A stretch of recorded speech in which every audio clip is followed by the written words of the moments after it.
Hundreds of women walked into the exam room with Dr. Robert Hadden, expecting care from one of New York's top OB-GYNs. Instead, what they got was betrayal, trauma, and silence. Today, we're diving into one of the most chilling medical abuse cases in U.S. history, the Robert Hadden scandal. A case that brought down reputations, exposed institutional cover-ups at Columbia University and NewYork-Presbyterian Hospital, and ended in a jaw-dropping $750 million sexual abuse settlement in 2025. How did this predator operate in plain sight for over 2 decades? Why did one of the country's most prestigious hospitals fail to act, even after multiple warnings? And what finally brought the truth to light? This is the story of trust shattered, justice delayed, and the voices of 576 survivors who refused to be silenced. If you're passionate about uncovering real-time true crime stories like this one, stories that demand attention and accountability, make sure you subscribe to the channel and hit the notification bell. We post powerful, fact-based crime stories every week.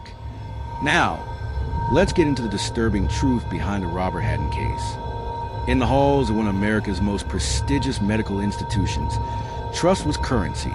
Patients came to Columbia University and NewYork-Presbyterian Hospital, seeking the highest standard of care, confident in the reputations these names carried.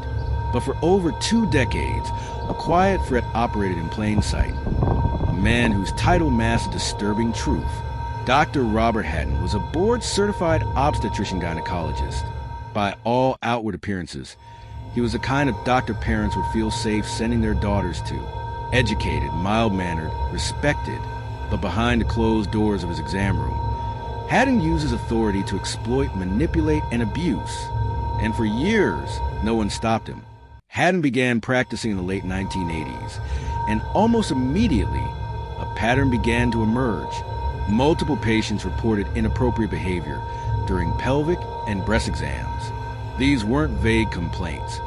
Women described being touched without gloves, being photographed without consent, and enduring exams that were neither medically necessary nor professionally conducted. In several cases, Hadden insisted nurses leave the room. In others, he dismissed patient discomfort with condescension or silence. The experiences were traumatizing, but many women, trusting that doctors acted in their best interest, were left confused and uncertain. Some questioned themselves, others filed complaints, but nearly all were met with the same institutional response: inaction. Columbia University and NewYork-Presbyterian had access to patient complaints, staff observations, and clear red flags. Yet no meaningful disciplinary action was taken for years. Instead, some patients were quietly reassigned. Others were told their concerns were likely a misunderstanding. Nurses who raised alarm were ignored or discouraged. Hadden was allowed to continue practicing without serious scrutiny. It wasn't just a case of missed warning signs. The institutions involved were, in many ways, complicit, choosing reputational preservation over patient safety. That choice would cost them. And far more tragically, it would cost hundreds of women their bodily autonomy and emotional well-being. In 2012, one patient's experience would bring the case back into public focus. Evelyn Young, wife of future presidential candidate Andrew Young, was 7 months pregnant when she says she was assaulted by Hadden during a routine exam. She remained silent for years, traumatized and uncertain whether speaking out would bring justice. Then, in 2020, she made the decision to share her story in a televised CNN interview. That moment was a turning point. Within days, dozens of additional women came forward with eerily similar stories. Some described abuse that had taken place decades earlier. Others had remained silent due to shame, fear, or the belief that they wouldn't be believed. Now they weren't alone. Hadden had already been arrested once, in 2014, after another patient reported sexual abuse. Yet, in a stunning plea agreement with the Manhattan District Attorney's Office, he avoided prison.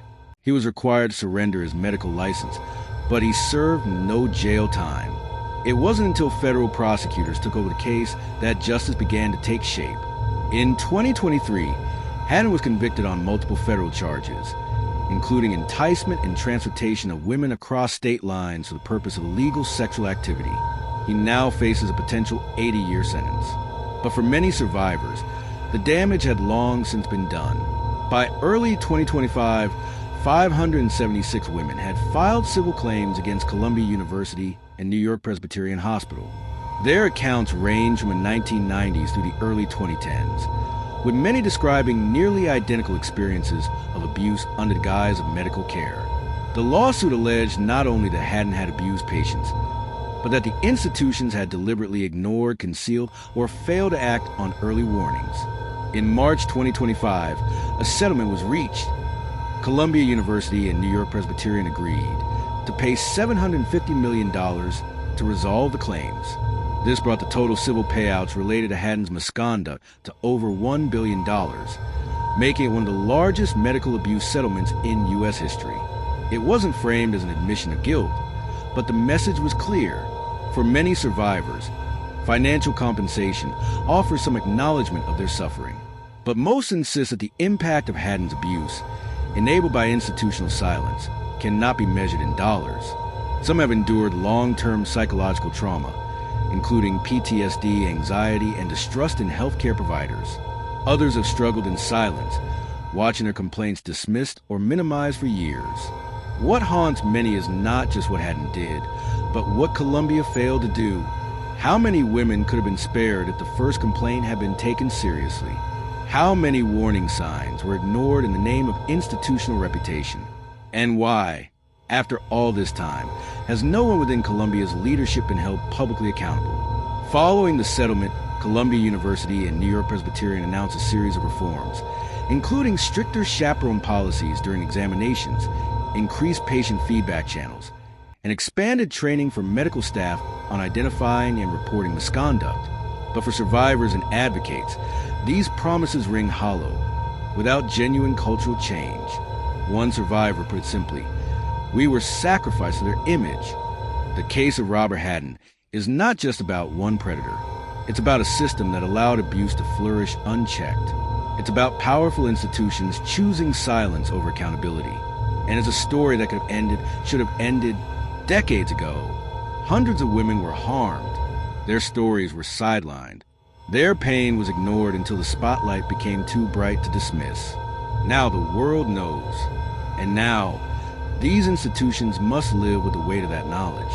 In medicine, trust is sacred. Patients rely on their doctors to act with integrity, care, and professionalism. When that trust is broken, especially with the complicity of the institutions meant to uphold it, the consequences are catastrophic. The Robert Hadden case is a cautionary tale, a reminder of what happens when silence is valued over justice and when power shields those who abuse it. It is a story of profound betrayal, but it is also a story of courage, of hundreds of women who stood together and said, "No more."